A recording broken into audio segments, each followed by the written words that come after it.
Your Honor, newspapers have called this a plea deal. It should be called the plea deal of the century. Mr. Littlejohn abused his position of trust, stole personal financial data, released that data intentionally and with malice to harm Americans, including me and my family, and clearly violated the law and disclosed the private tax and financial information of thousands of Americans. Thousands. Yet today he will escape accountability for his deeds in all but a single case. He is pleading guilty to just one violation out of thousands. And he will be punished for just one violation, not thousands. The United States Department of Justice acknowledged that I'm a victim of Mr. Littlejohn's actions and generously offered me the opportunity to give a victim impact statement. Unfortunately, there are more victims of this crime than can fit in the courtroom today. Donald Trump, Elon Musk, Ken Griffin, the list is long. All attacked for political purposes because they are wealthy or Republican or both.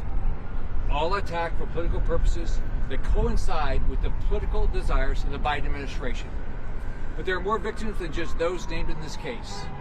In a broad sense, every American is a victim here.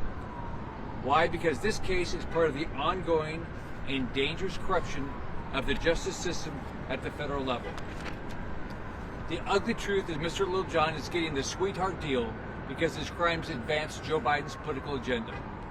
This cynical plea deal is further proof that under Attorney General Merrick Garland, the Biden Justice Department has become politicized to attack the regime's enemies and protect its friends. The Attorney General's message to all Americans in this case is clear and dangerous.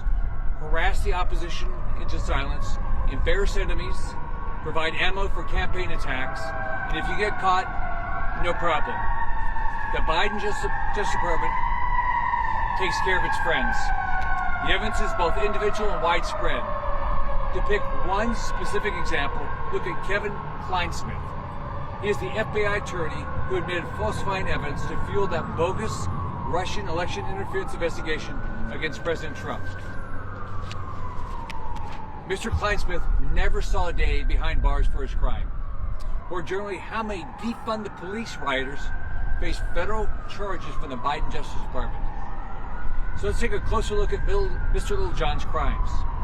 In this case, a liberal propaganda operation called ProPublica received stolen goods from Mr. Littlejohn and used those stolen goods for political purposes. Political purposes identical to Joe Biden's political purposes. Now, my mom told me growing up that receiving stolen goods was a crime. I guess she missed the political exception to the rule.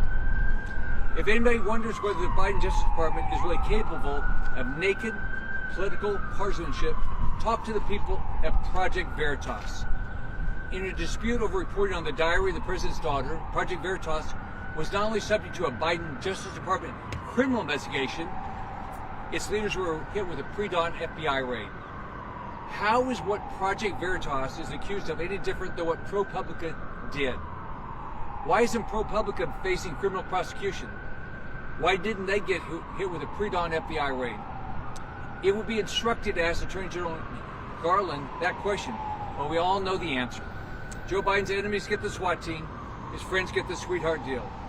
After all, this is a president who just bragged in a major campaign speech that he knows how to, quote, wield power.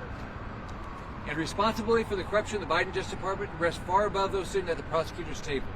That's why I asked Attorney General Garland to appear in court today. As we can all see, he declined. A Gallup poll this month found just 28% of Americans are satisfied with how democracy is working.